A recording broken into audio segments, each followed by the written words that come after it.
Tawa, c'est à peu près 4 millions d'habitants.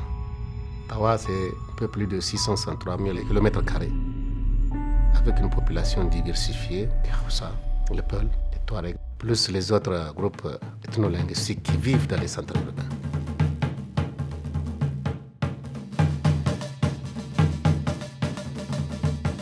Aujourd'hui, Tawa est tourné bien sûr vers les actions de développement économique.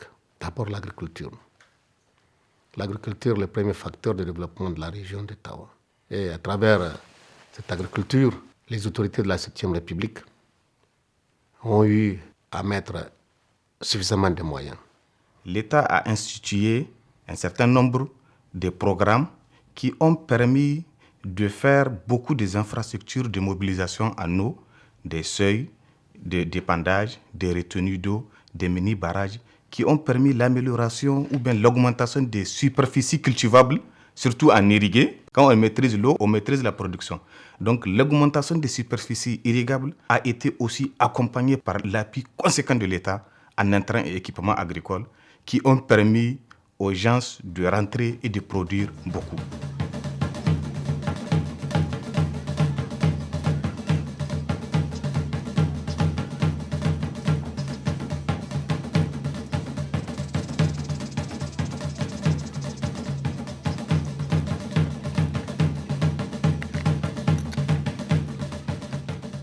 Da ka sai zamanana muke gabanza yanzu da yi muna wanga aiki na shugaban kasa da yayi muna ya kawo muna canji insha Allah kuna gani yanzu ai kun zo kun gane mai idan ku al'umma rabin keto duk tana cikin haramar ga ana neman abin da an kaci saboda wanga aiki da an kai muna shi na muka fata mun yi godiya bisa wanga aiki da na shugaban kasa Allah ya sa shi ƙara kulo muna shi ƙara mana bisa wanga aiki.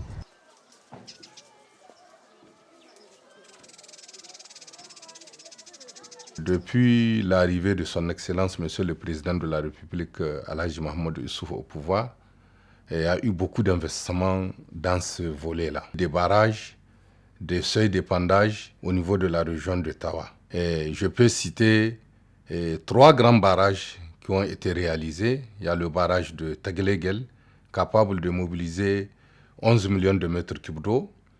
Il y a le barrage de Anekar, capable de mobiliser 6 millions de mètres cubes d'eau, et le barrage de Guidamagaji dans le département de Malbaza, capable de mobiliser environ 2 millions de mètres cubes d'eau.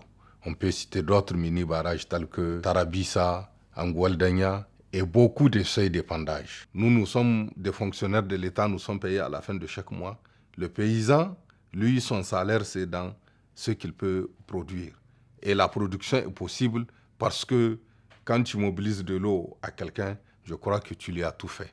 À travers l'initiative 3 jeunes, l'État a développé la maison du paysan. Une maison du paysan qu'on trouve dans chaque commune. Vous avez les engrais agricoles, vous avez les intrants aliments bétail, vous avez les matériels agricoles. Vous avez tout à la disposition à côté donc de cet éleveur, à côté de cet agriculteur.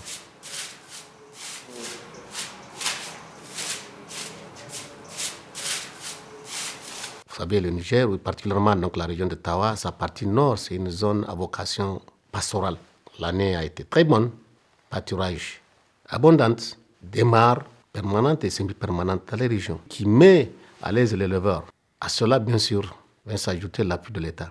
L'État qui ne cesse d'appuyer à travers les aliments bétail, à travers des vaccinations, à travers, en tout cas, les suivis réguliers pour appuyer l'embonpoint nécessaire de contemplation aujourd'hui, que ce soit l'élevage non seulement intensif, mais aussi commercial. Dans le cadre du programme de Renaissance, on a connu plus de 6 sécheresses, là où la production était nulle, et c'est le déficit alimentaire. Mais le gouvernement a toujours pris le taureau par les cornes avec les appuis qu'il est en train d'amener dans les collectivités du Niger, tout le territoire. Il n'y a pas une commune qui va te dire qu'il n'a pas reçu des vivres dans le cadre de l'appui alimentaire, la distribution gratuite, des ventes à prix modéré, des sacs qui font 20 000 francs, on vous le revend à 11 000, à 12 000. Vraiment, ça, j'ai dit que vraiment, on s'en félicite.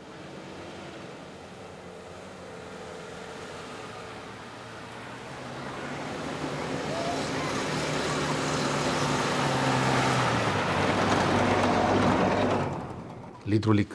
non seulement l'hydraulique pastorale, mais l'hydraulique liée à la consommation et l'assainissement. L'hydraulique pastorale, je vous ai dit tout à l'heure, les mares permanentes et semi-permanentes, et au-delà, elles sont appuyées par des mini-adductions d'eau, par des puits pastoraux qui vont, pendant la période de sèche, en tout cas, arriver à soutenir donc ces pâturages-là.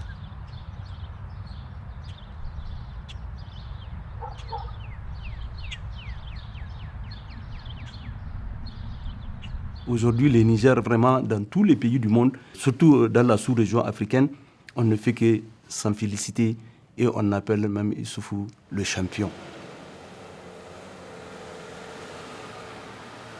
En 6 ans de l'accès du président de la République, son Excellence Issoufou Mahamadou, aux destinées de la République du Niger, nous avons senti un boom dans le cadre des infrastructures au niveau de notre région. 742 salles de classe en matériaux définitifs ont été construites, réceptionnées et toutes équipées.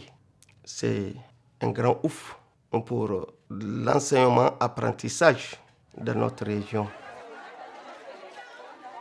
Les années passées, lorsqu'un élève au bout de 6 ans, 7 ans d'école primaire n'arrive pas à décrocher son CFEPD qui lui permet de continuer les études secondaires, il est automatiquement renvoyé. Aujourd'hui, lorsque l'élève épuise ses possibilités de continuer, il est orienté au niveau des centres de métiers. Et des milliers d'élèves sont orientés chaque année au niveau des centres de métiers pour apprendre un métier au lieu d'aller grossir les lots d'enfants se trouvant dans la rue. En 2011, nous n'étions qu'à 34 645 élèves, tous cycles confondus. Mais aujourd'hui, nous sommes à 103 169 élèves. Et ces élèves pour qui nous sommes ont chaque eu leur kit. Tous, c'est des tonnes et des tonnes de fournitures, de tout ce qu'il faut, en tout cas pour les mettre dans de bonnes conditions d'enseignement-apprentissage. Soyons reconnaissants, il faut féliciter son Excellence, à l'actif de qui tout ceci se passe. En matière d'enseignement, la matière première, c'est pratiquement l'enseignant. Quand vous disposez d'une bonne matière première, vous allez avoir en tout cas un bon produit fini. Près de 8000 enseignants ont été formés pour la région de Tawa pour rehausser leur niveau en termes de contenu qu'ils enseignent et rehausser leur niveau en termes de pratique pédagogique.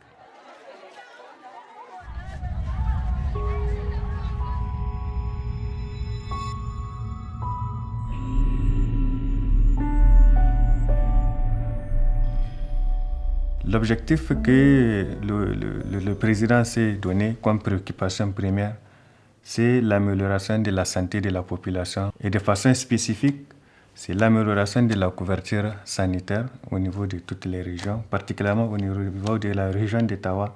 Depuis son accession au pouvoir, la couverture est passée de 45% à 50,91%. Le personnel, selon les normes, qui est passé de 28% à 82%.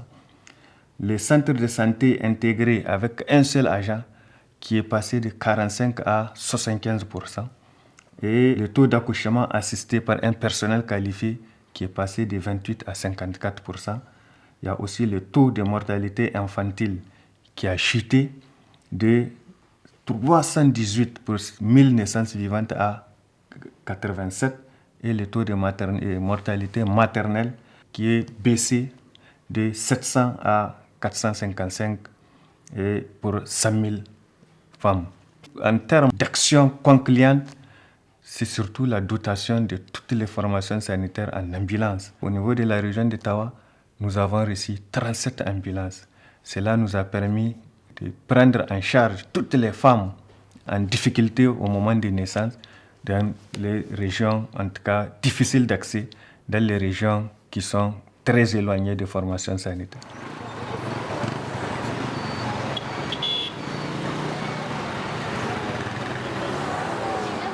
Dans le cadre de la modernisation sur le développement des infrastructures, Tawa Sokola, nous avons vu la ville de Tawa se transformer.